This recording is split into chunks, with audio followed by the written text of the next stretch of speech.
This is how to make the caramel. For the ingredients, we will need sugar, heavy whipping cream, butter, cream of tartar, vanilla extract, and bourbon, optional but recommended. Let's start measuring our ingredients by weight. We will need 600 grams of granulated sugar, around 3 cups by volume.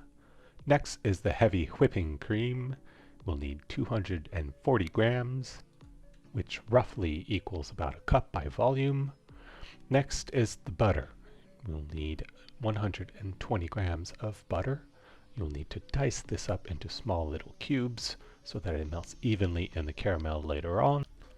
For the flavoring, I'm going with 2 tablespoons of bourbon along with a few drops of vanilla extract. If you choose to omit the bourbon, you can simply replace it by the full 2 teaspoons of vanilla extract. Next comes the cream of tartar. You only need about 1/8 of a teaspoon to prevent crystallization of sugar. Alternatively, you can replace about half a cup of sugar with half a cup of light corn syrup. Now take a moment to incorporate the cream of tartar in the sugar. Mine had a few clumps, so the abrasiveness of the sugar will break those up. Next, we need approximately 1/3 to half a cup of water, just enough to liquefy the sugar so that you get somewhat of a wet sand consistency. This will help with the transfer of heat. Mix it well so that there's no dry sugar sitting on the bottom. Time to heat things up. Put your saucepan on the stove at a medium to high heat. Using a pastry brush, you want to wipe the edge of your saucepan to prevent sugar from crystallizing on the edge as water evaporates. If you don't have a pastry brush, you can cover until the sugar boils and condensation drips off the edge for a full minute. Meanwhile, we'll want to prepare our pan by lining it with parchment paper. I'm using a 9x13 pan, but you can also use a rectangular 9x13 pan.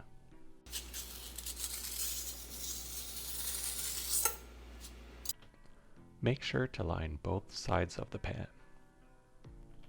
Let's check in on our sugar. We are at 258 Fahrenheit, which means that all the water has evaporated. At this point, you do not want to stir or put a spoon in it. Just let the sugar boil and do its thing. At this stage, it's not necessary to monitor the temperature, since we will know once the sugar is ready, judging by the color. A few minutes have passed, and you can see the sugar has now turned a slight yellow color, which means it's past 300 degrees Fahrenheit. At this point, your chances of crystallization are pretty low, so you can start swirling the pan a little to break the larger bubbles. Stay very close to your pan because we can go from this nice golden color to burnt in a matter of seconds here. Once you reach a golden color, take the pan off the heat and you'll be at around 340 to 350 Fahrenheit. Let the sugar sit off the heat for about a minute. It will continue to darken in color. You'll start noticing wisps of smoke, which is a good sign that we're getting close.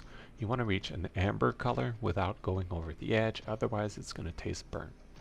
When you're ready, add the cream and stand back. It's going to bubble violently. Give it a second, and then add the butter. Stir carefully and put the pan back on a medium heat. Continue stirring until the butter is fully melted and the mixture is homogeneous. If you have a candy thermometer, this is the point where you would put it in. I'll continue to use my infrared thermometer to monitor the temperature. In my experience, it has yielded good results. For the ASMR enjoyers, here's a sample of boiling caramel.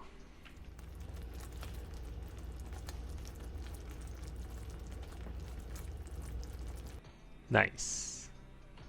Okay, getting back to business. You can stir the caramel occasionally to distribute the heat. This step is going to take around 10 minutes at a medium to medium-high heat. Ultimately, we want to reach a temperature of 255 to 260 degrees, which is within the hardball stage of candy making. Once we're at our target temperature, take the pan off the heat and let it sit for around 20 seconds. After that, we will add our bourbon and vanilla flavoring to the caramel. Note that most of the alcohol will evaporate as the caramel is still hot enough to boil off the alcohol.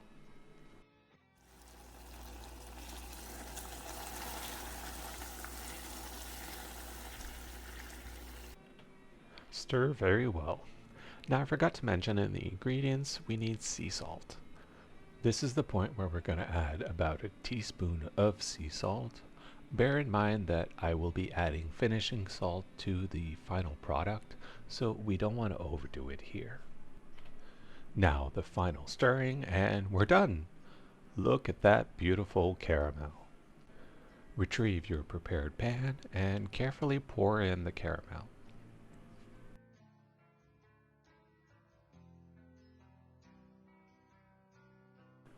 Finally, let the caramel cool and harden at room temperature for a few hours before you move on to the next step, which will be portioning.